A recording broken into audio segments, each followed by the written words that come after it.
Hello students and welcome back to your favourite channel Magnet Brains. मैं हूं आपकी सलोनी miss और आज मैं आपको पढ़ाने जा रही हूं understanding equivalent fractions. Yes students, पिछले लेक्चर में मैंने आपको इक्विवेलेंट फ्रैक्शन थोड़ा बहुत समझाया था और उससे रिलेटेड कुछ क्वेश्चन भी करवाए थे सॉल्व। वहां हमने इक्विवेलेंट फ्रैक्शन में क्या देखा था कि इक्विवेलेंट फ्रैक्शन कुछ ऐसा होता है। कैसा होता है?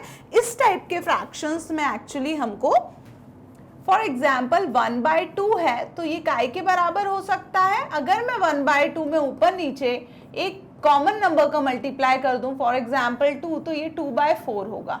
तो ये जो 1/2 और 2/4 है ये क्या हो जाएंगे? एकदम बराबर हो जाएंगे। तो इस टाइप के फ्रैक्शंस जिनको क्या कर सकते हैं, मैं एक सिंपलेस्ट फ्रैक्शन को मल्टीप्लाई करके बड़ा फ्रैक्शन बनाऊं या इस बड़े फ्रैक्शन को सिंपलेस्ट फॉर्म में अगर मैं कन्वर्ट करूं, इन दोनों ऊपर नीचे को 2 से डिवाइड कर दूं तो क्या बचेगा? 1/4। तो इस वे में क्या होते हैं, ये एक दूसरे से बराबर होते हैं। यानी अगर कोई आपसे कहता है कि 1/2 बराबर है 2/4 के, तो आप क्या कहोगे? जी हाँ, बिल्कुल बराबर है। देखने में नहीं लग रहा होगा बराबर, लेकिन क्यों बराबर है? क्योंकि ये दोनों इक्विवेलेंट फ्रैक्शन है। कैसे इक्विवेलेंट फ्रैक्शन है? अगर मैं इसको दोनों ऊपर नीचे 2 से डिवाइड करूं तो मुझे क्या मिल जाएगा? 1/2 मिलेगा। या फिर मैं इसको ऊपर नीचे 2 से मल्टीप्लाई कर दूं तो मेरे को 2/4 मिल जाएगा। इस वे में ये दोनों क्या है? इक्वल हैं। तो इक्वल ना बोल के हम इनको बोलते हैं इक्विवेलेंट, यानी कि हम सिंपलेस्ट फॉर्म में अगर लेकर आए तो वो क्या होते हैं? सब एक ही फ्रैक्शन के बराबर होते हैं। इतना हमने पढ़ा था अभी तक अबाउट इक्विवेलेंट फ्रैक्शन। फ्रैक्शन पढ़ लिया हमने, फिर हमने क्या पढ़ लिया? प्रॉपर फ्रैक्शन, इम्प्रॉपर फ्रैक्शन पढ़ लिया, फिर मिक्स्ड फ्रैक्शन भी पढ़ लिया और मैंने आपको अभी इक्विवेलेंट फ्रैक्शन का भी आइडिया दे दिया था।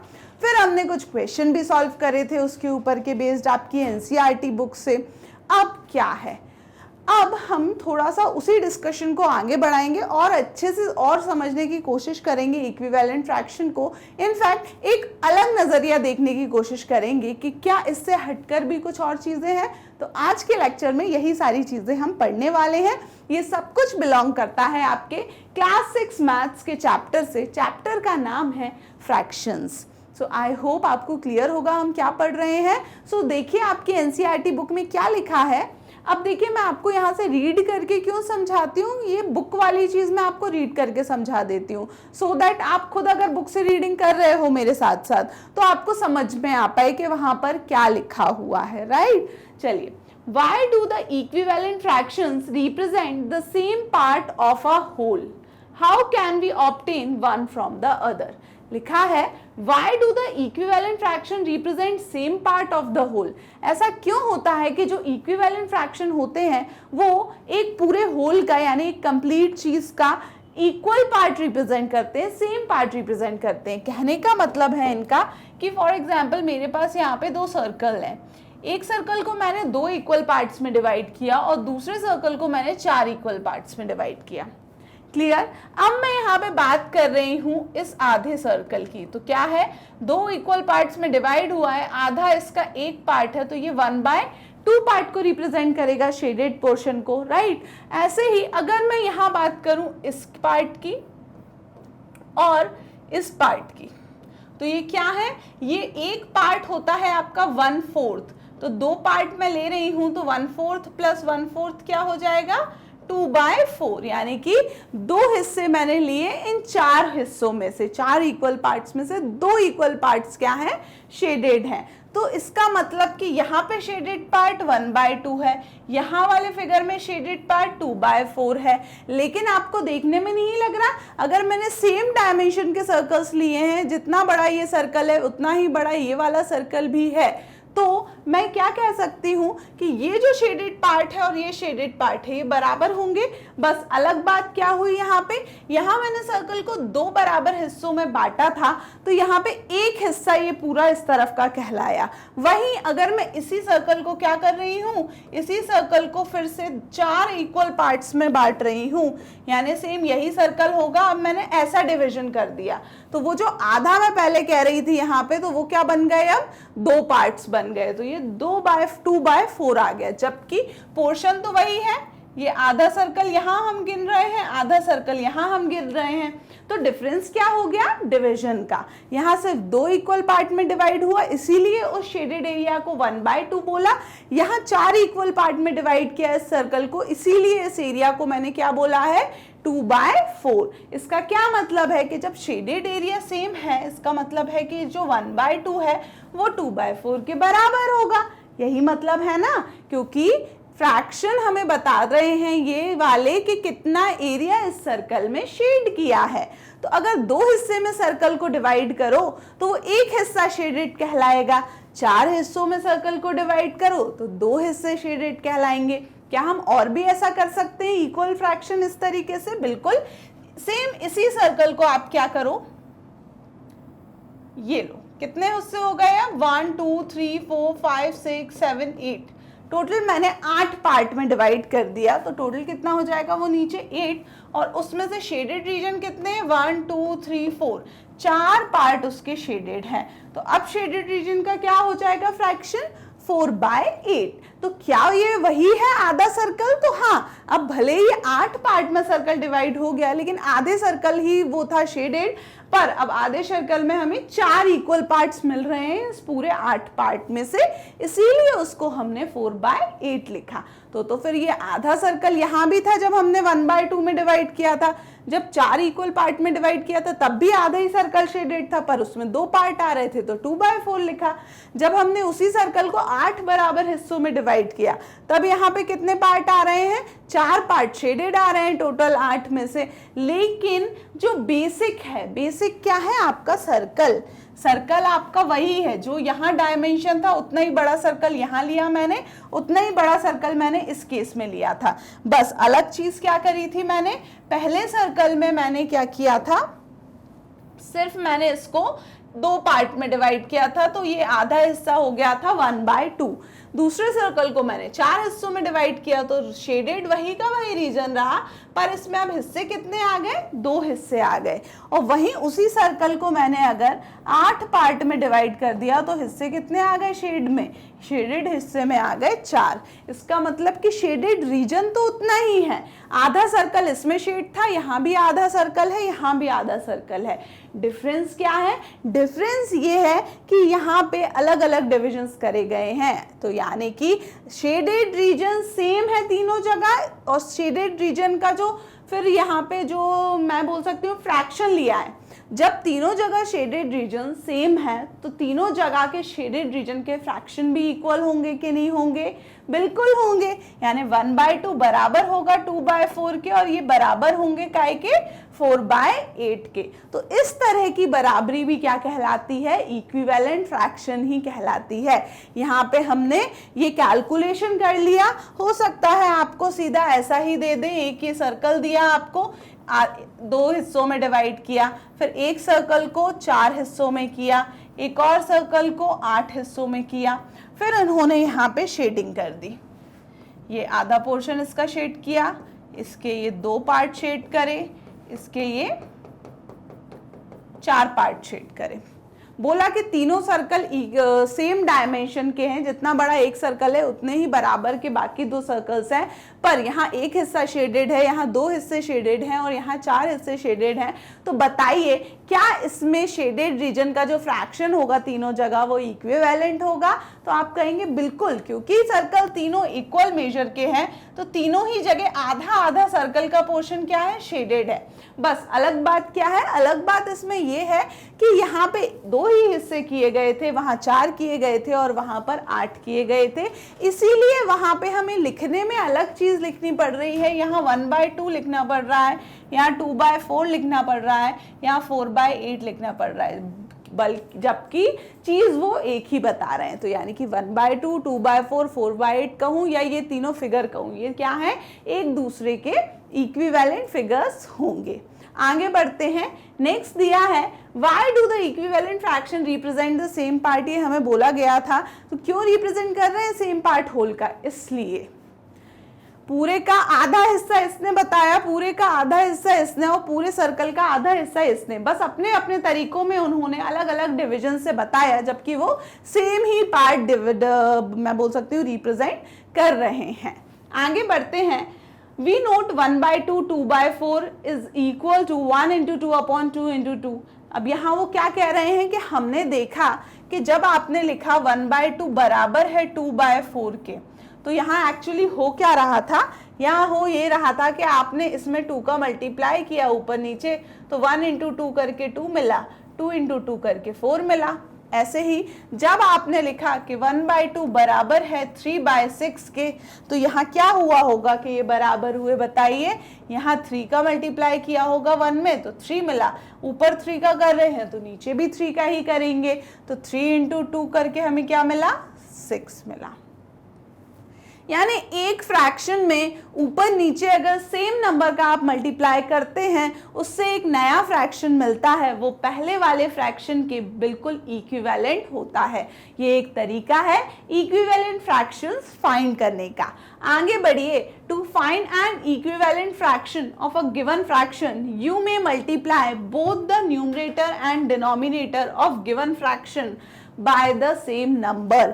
बोल रहे हैं to find an equivalent fraction, एक इक्विवेलेंट फ्रैक्शन फाइंड करने के लिए ऑफ अ गिवन फ्रैक्शन, किसी गिवन फ्रैक्शन से अगर हमको हमें कोई फ्रैक्शन दे दिया, फॉर एग्जांपल 1/2, और हमसे बोला कि 1/2 के 5 इक्विवेलेंट फ्रैक्शंस लिखिए, तो क्या करोगे, यू में multiply both numerator and denominator of given fraction by the same number. तो ऐसा फाइंड करने के लिए अगर आपको एक गिवन है फ्रैक्शन 1/2, तो आप उसके इक्विवेलेंट फ्रैक्शन फाइंड करना चाहते हैं, तो दोनों numerator as well as denominator को सेम नंबर से मल्टीप्लाई करो। एक बार 2 से मल्टीप्लाई करो, 2/4 आ जाएगा। एक बार 3 से मल्टीप्लाई करो, 3/6 आ जाएगा। 4 से मल्टीप्लाई करो, 5 से मल्टीप्लाई करो, यानी कि आप बहुत सारे इक्विवेलेंट फ्रैक्शंस फाइंड कर सकते हैं। बस आपको क्या करना है काम, आपको बस आपके गिवन फ्रैक्शन में ऊपर नीचे सेम नंबर का मल्टीप्लाई करना है। वो नंबर कुछ भी हो सकता है, बस यही ध्यान रहे, ऊपर जिस नंबर का मल्टीप्लाई हो रहा है नीचे भी उसी नंबर का मल्टीप्लाई होना चाहिए। क्लियर हो गई कहानी। आगे देखिए क्या लिखा है। Rajni says that equivalent fractions ऑफ 1/3 are 1 into 2 upon 3 into 2, that is 2/6, 3/9 and 4/12। बोल रही है रजनी, क्या बोल रही है कि हमने 1/3 के इक्विवेलेंट फ्रैक्शन निकाले, तो हमको क्या क्या मिले, हमको मिला 2/6, 3/9, 4/12 एंड बहुत सारे। तो do you agree with her, explain. तो देखते हैं कि इसने सही निकाले हैं कि नहीं। तो हमारे पास क्या था, 1/3। 1/3 में ऊपर नीचे 2 का मल्टीप्लाई करूं तो 1 इंटू 2 2, 3 इंटू 2 6, यानी कि बिल्कुल सही है ये। फिर 1 से 3 बनाने के लिए उसने 3 का मल्टीप्लाई किया होगा, तो 1 इंटू 3 3, तो 3 इंटू 3 9, यानी ये भी सही है। फिर 1 से 4 बनाने के लिए उसने 1 में 4 का मल्टीप्लाई किया होगा, तो 1 इंटू 4 4 मिला, और 3 इंटू 4 12 मिला, यानी कि बिल्कुल रजनी ने 1/3 के बहुत ही सही इक्विवेलेंट फ्रैक्शंस यहाँ पर निकाले हैं। क्लियर हो गई कहानी। आगे देखिए। अब नेक्स्ट देखिए यहाँ पे थिंक, डिस्कस एंड राइट। बिल्कुल आपकी एनसीईआरटी बुक में इसी टॉपिक के कंटिन्यूएशन में एक टॉपिक दिया है थिंक, डिस्कस एंड राइट, यानी कि यहाँ पे कुछ प्रैक्टिस करने के लिए क्वेश्चन दिए हैं इक्विवेलेंट फ्रैक्शन पे। तो देखिए मैग्नेट ब्रेन्स के साथ पढ़ने का आपको कितना फायदा मिल रहा है कि ना सिर्फ हम आपको वहाँ से कंसेप्ट पढ़ा रहे हैं और एग्जाम्पल्स और आपकी एक्सरसाइज करवा रहे हैं, बल्कि ये जो चैप्टर के बीच में क्वेश्चन दिए रहते हैं छोटे छोटे, वो भी हम आपको करवा रहे हैं सॉल्व। तो देखिए इसमें क्वेश्चन क्या दिया है, मेरे साथ साथ रीड करिए। Find 5 equivalent fractions of each of the following, यानी कि यहाँ पर हमको यहाँ पे हर एक फ्रैक्शन के 5 इक्विवेलेंट फ्रैक्शन निकालना है। तो ध्यान से कॉपी और पेन निकाल लो जल्दी से। एक मैं सॉल्व कर रही हूँ, देखना प्रॉपरली कि कैसे सॉल्व किया मैंने, बाकी सेकंड, थर्ड, फोर्थ आप साथ साथ सॉल्व करना मेरे। क्लियर हुआ? तो इससे आपकी बहुत अच्छी प्रैक्टिस हो जाएगी इक्विवेलेंट फ्रैक्शन निकालने की। तो जल्दी से कॉपी पेन लेकर आ जाइए जब तक मैं फर्स्ट बता रही हूँ आपको। सो आई होप कॉपी पेन लेके आप लोग बैठे होंगे। पहला क्वेश्चन हमारा 2/3। 2/3 के मेरे को 5 और इक्विवेलेंट फ्रैक्शन चाहिए। तो सबसे अच्छा काम करना, 5 चाहिए ना, तो 2/3 को लाइन से 5 बार लिख लेना। ठीक है, ये एक बार, ये दूसरी बार, ये तीसरी बार, ये चौथी बार, ये पांचवी बार। अब क्या करना, अब करना ये एक बार 2/3 में ऊपर नीचे 2 का मल्टीप्लाई करना, दूसरी बार 3, फिर 4, फिर 5, फिर 6। अब ज़रूरी है मैम 2 3 4 5 6 का ही करें? तो कोई ज़रूरी नहीं है। आप चाहो तो 10 का मल्टीप्लाई कर सकते हो, यहाँ 20 का, 30 का, 40 का, 50 का, कुछ भी नंबर का मल्टीप्लाई करके आप 2/3 के इक्विवेलेंट फ्रैक्शंस निकाल सकते हो। बस ध्यान रखना है कि अगर आप यहाँ 20 का मल्टीप्लाई कर रहे हो तो यहाँ नीचे भी डिनोमिनेटर में 20 का ही मल्टीप्लाई होना चाहिए। अगर आप यहाँ 2 से 10 का मल्टीप्लाई कर रहे हो तो 3 से भी 10 का ही मल्टीप्लाई होना चाहिए। ये ध्यान रखने वाली बात है बस। चलिए अब इसका आंसर लिखते हैं हम। कैसे सॉल्व करना बताया था मैंने, ये चीज पिछले लेक्चर में भी हमने पढ़ी थी कि न्यूमरेटर का न्यूमरेटर से मल्टीप्लाई करके न्यूमरेटर में आंसर लिखेंगे, डिनोमिनेटर का डिनोमिनेटर से मल्टीप्लाई करके डिनोमिनेटर में आंसर लिखेंगे। तो देखिए यहाँ पर 2 × 2 कितना होगा 4 और 3 × 2 होगा 6, 3 × 2 होगा 6 और 3 × 3 होगा 9, 4 × 2 होगा 8, 4 × 3 होगा 12, 5 × 2 होगा 10, 5 × 3 होगा 15, 6 × 2 होगा 12 और 6 × 3 होगा 18। तो ये जो सारे हमें वैल्यूज मिली हैं ये 2/3 की क्या है, they are the equivalent fraction of 2/3, 4/6, 6/9, 8/12, 10/15 and 12/18।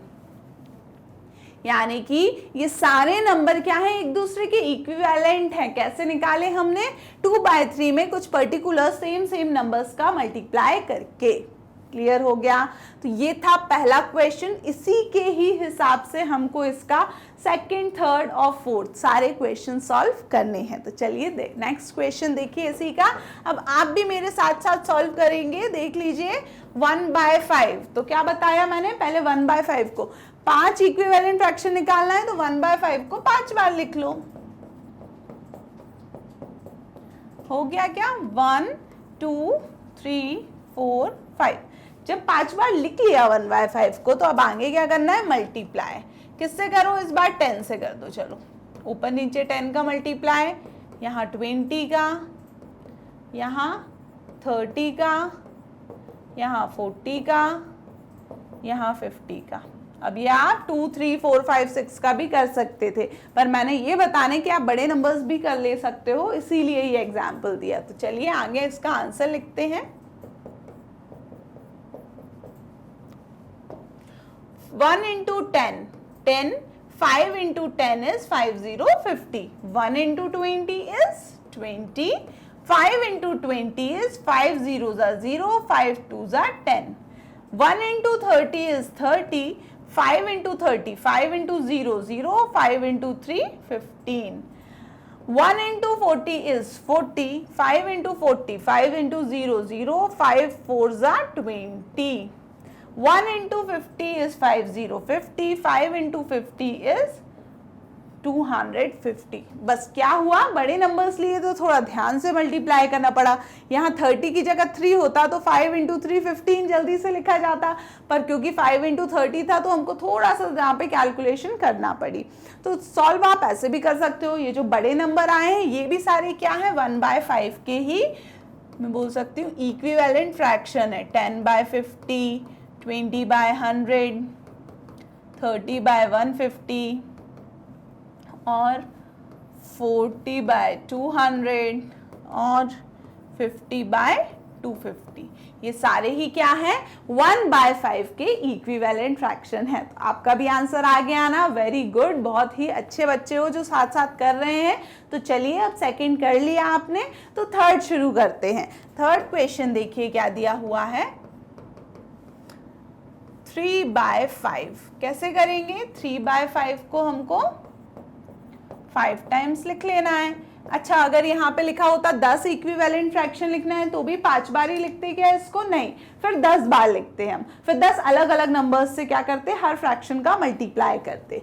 तो देखिए यहाँ पे 2 से मल्टीप्लाई किया, 3 से मल्टीप्लाई, 4 से 5 6, तो ये 1 2 3 4 5 अलग अलग फ्रैक्शंस यहाँ पे हमको मिल जाएंगे। तो देखिए 3 into 2 6, 5 into 2 10, 3 into 3 9, 5 into 3 15, 4 into 3 12, 5 into 4 20, 3 into 5 15, 5 into 5 25, मेरे साथ साथ करिए 6 इंटू 3 18, 6 इंटू 5 30, यानी कि ये जो सारे फ्रैक्शंस मिले ये क्या है, ये फ्रैक्शन 3/5 के इक्विवेलेंट हैं। तो इनको लिख दीजिए वैसे ही कि 3/5 इक्वल है 6/10 के, इक्वल है 9/15 के, इक्वल है 12/20 के, जो कि इक्वल है 15/25 के, इक्वल है 18/30 के। आया समझ में? तो ये क्या हो रहा है आपका 3/5 के सारे इक्विवेलेंट फ्रैक्शंस यहाँ पे हमने लिख लिए हैं। सो आई होप आपको ये क्वेश्चन समझ में आ गया होगा। जल्दी से 5/9 का और कर लीजिए सॉल्व, फिर इसको खत्म करिए। तो 5/9 2 से मल्टीप्लाई करिए, कितना होगा 10/18। 5/9 3 से मल्टीप्लाई करिए, 5 इंटू 3 15, 9 इंटू 3 27। अब बड़े नंबर्स आते जाएं तो थोड़ा ध्यान से मल्टीप्लाई करना, गलत गलत ना लिख देना। 5 इंटू 4 20, 9 इंटू 4 36, फिर 5/9 इंटू 5, 5 इंटू 5 25, 9 इंटू 5 45। समझ में आ रहा है ना? तो ये कितने हो गए 1 2 3 4 हो गए। एक और निकाल लेते हैं 5 इंटू 9 का 6 से, 5 इंटू 6 30, 9 5 45, 9 6 54। तो ये जो आए आपके यहाँ पे 10/18, 15/27, ये सब क्या है 5/9 के इक्विवेलेंट फ्रैक्शन है। 10/18, 15/27, 20/36, 25/45, 30/54। सो ध्यान से आप इसी तरीके से सॉल्व करना सो दैट कोई भी दिक्कत ना हो। बस ध्यान रहे ऊपर नीचे सेम नंबर का मल्टीप्लाई होगा और मल्टीप्लिकेशन ध्यान से करना है, गलत गलत नहीं करना। तो ये एक प्रैक्टिस क्वेश्चन था। इसके आगे देखिए क्या दिया हुआ है, यहाँ पे कुछ एक अलग तरीका दिया है, शेडेड वाला तरीका दिया है इक्विवेलेंट फ्रैक्शंस को फाइंड करने का। तो उसको हम कंटिन्यू करेंगे अगले लेक्चर में। टिल देन आपको क्या करना है, आज मैंने बहुत सारी अच्छी अच्छी चीज़ें पढ़ा दी हैं आपको इक्विवेलेंट फ्रैक्शन के बारे में, तो इनको रिवाइज कर लीजिएगा प्लीज़। पिछला लेक्चर, आज का लेक्चर बहुत इंपॉर्टेंट है क्योंकि एक ये नया अलग हटके टॉपिक है और ये सिर्फ ना आपको 6th क्लास में काम आएगा, 6 के बाद अभी 7th 8th 9th 10th ये कभी पीछा नहीं छोड़ने वाला। जब तक मैथ्स पढ़ोगे इक्विवेलेंट फ्रैक्शन कहीं ना कहीं आपको मिलने वाले हैं, इसलिए अभी हम प्रॉपरली समझ लेंगे सो दैट आगे की क्लासेस में हमको दिक्कत ना हो। अब आप विजिट कर सकते हैं हमारी ऑफिशियल वेबसाइट जो कि है magnetbrains.com। वहाँ आपको कंप्लीट कोर्स के वीडियो लेक्चर्स के साथ साथ नोट्स भी अवेलेबल हैं सिस्टमैटिक मैनर में। एंड डेली अपडेट्स के लिए विजिट करते रहें मैग्नेट ब्रेन्स यूट्यूब चैनल का community section. Thank you so much, keep learning and bye bye.